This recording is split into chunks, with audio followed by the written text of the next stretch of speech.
So far, we've seen a lot of the criminal underworld, from armed robberies, drug dealings, to murders. But from the next group, you will get chills like never before.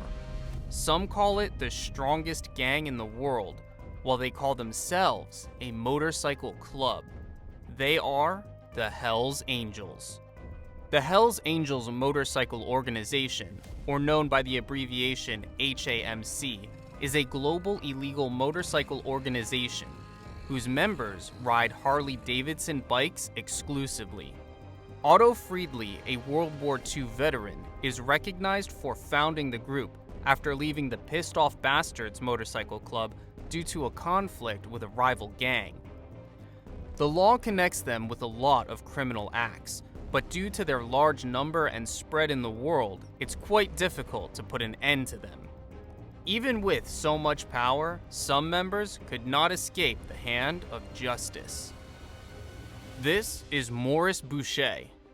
He was a convicted murderer, drug trafficker, and outlaw motorcyclist from Canada. He was even the president of the Hells Angels' Quebec Nomad chapter at one point. During the Quebec Biker War, which lasted from 1994 to 2002, Boucher commanded Montreal's Hells Angels against the rival Rock Machine Biker Club.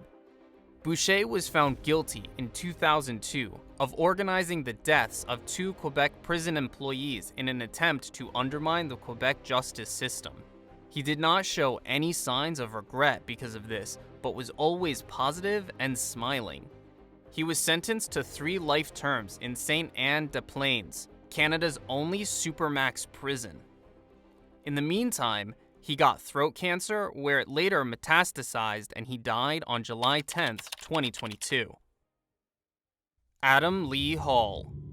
He is one of the notorious members of this club. He was one of the 3 who were convicted of murdering 3 people. In 2014, Hall and his 2 accomplices, David Chalu and Caius Veavis, were found guilty of first-degree murder. Chalu and Veavis are both receiving life terms with no possibility of parole. David Glasser, Edward Frampton, and Robert Chadwell were shot in Glasser's home in Pittsfield. Their remains were disassembled, wrapped in plastic bags, driven to Rule Beckett in Hall's Buick, and buried in a ditch. He didn't agree with some statements, so he had one outburst. Over there at the house on Sunday afternoon to meet with you. 20 miles away. Veovis and David Chalu helped Hall kill the victims. Obviously, this is just one of 3 cases that we need to try. Prosecutors say Hall wanted Glasser dead to stop him from testifying against him in an assault case. Frampton and Chadwell. He submitted this decision of the judges without any emotion and only moved his head in a sign of dissatisfaction with the verdict. Zane Paora Wallace. He is also a notorious member of this organization who took the life of a mother of 2 children in a brutal attack. Wallace pled guilty in July, just before his retrial, since his first trial finished in May 2021 when medical evidence was revised. He had acknowledged repeatedly assaulting Wilson, including at the Wanganui Hells Angels clubhouse in May 2019, before the murder.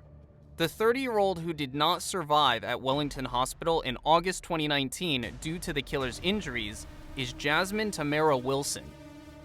Parents and friends of the murdered woman made a statement.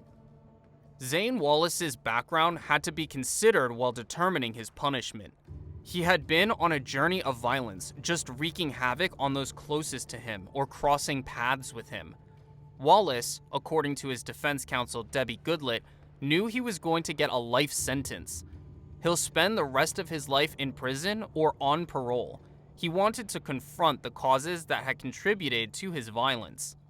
The families of the victim and the killer wanted to clash after the trial, but the quick reaction of the police prevented that from happening, and they managed to prevent them. They shouted that the murderer burns in hell. He was sentenced to life in prison, and he endured it calmly because he knew what would happen to him after all the brutal actions he had done throughout his life. Stephen Saunders. A Hells Angel chapter head in San Diego was sentenced to 25 years in jail on Friday after pleading guilty to various charges, including solicitation of murder. Stephen Saunders, 44, admitted to kidnapping, robbery, solicitation to commit murder, and assault with serious bodily harm. Judge Robert O'Neill condemned him to San Diego County Superior Court. Sanders was convicted of solicitation to commit murder in March 2012. Prosecutors allege that he attempted to assassinate witnesses and investigators in connection with a pending kidnapping and torture case against him.